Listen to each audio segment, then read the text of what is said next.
everybody, hope you're all doing well. So today we're going to be looking at another monologue from Macbeth. As always, the text is in the description below. Please take a moment to pause me, read it, and then come on back. So we've looked at two other monologues from Macbeth so far. The first from the title character, and the second from a character called the Porter, who is vitally important despite being only in one scene. Today, we are looking at Lady Macbeth, Macbeth's wife, partner in crime, and one of two major reasons why this show happens. The first, of course, being the witches that start everything off. So, quick recap, because A, this monologue is in Act 1, Scene 5, so there's not much to do with it, to lead up to it. B, 2, whichever system of numbering I'm using, this is also Lady Macbeth's first entrance. So, we have very little in the way of moment before as described by Shakespeare.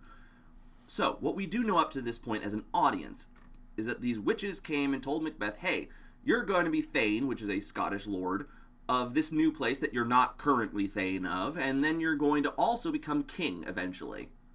And then they disappear. Another Scottish lord comes up and says, hey, Macbeth, you're now Thane of this place. And Macbeth goes, oh crap, those ladies were right. Cool, I'm going to be king. And he writes a letter home and tells his wife, who reads the letter and goes, yep, you are going to be king. We're going to make it happen. And she basically starts plotting the murder of the current king. Because that's how she do. Now, with that being said, there is an interesting character question for Lady Macbeth. Is this something that she's always wanted? Or is it just because she now knows that Macbeth is supposed to become king that she really wants it?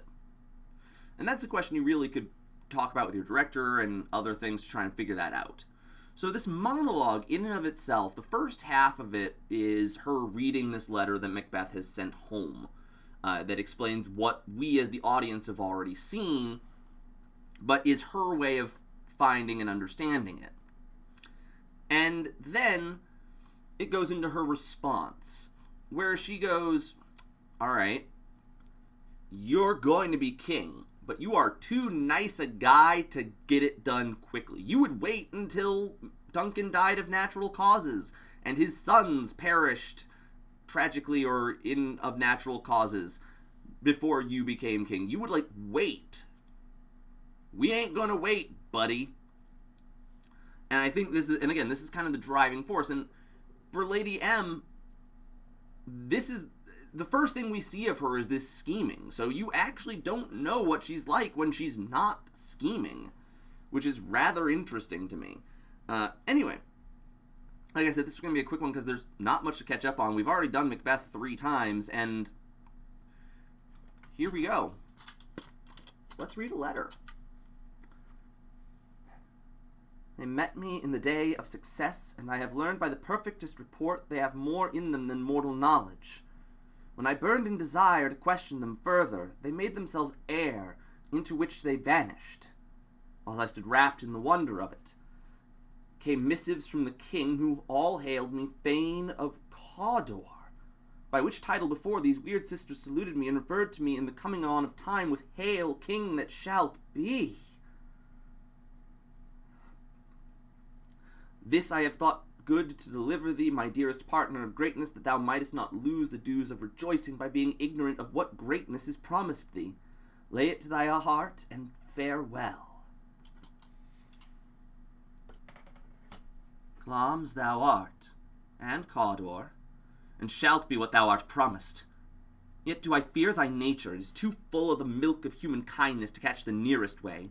Thou wouldst be great, art not without ambition, but without the illness that should attend it. What thou wouldst highly, that wouldst thou holily, wouldst not play false, and yet wouldst wrongly win. Thou'dst have, great Glamis, that which cries thus thou must do if thou have it, and that which rather thou dost fear to do than wishest should be undone. Hie thee hither, that I may pour my spirits in thine ear, and chastise with the valor of my tongue all that impedes thee from the golden round, which fate and metaphysical aid doth seem to have thee crowned withal. And that's Lady M beginning her plotting. Later on, she goes into very much dark and really kind of scary places to be like, dude, you need to do this. And becomes a driving force until he takes over and kind of leaves her by the wayside, which is a whole other thing that we may talk about at some point if we do Macbeth again.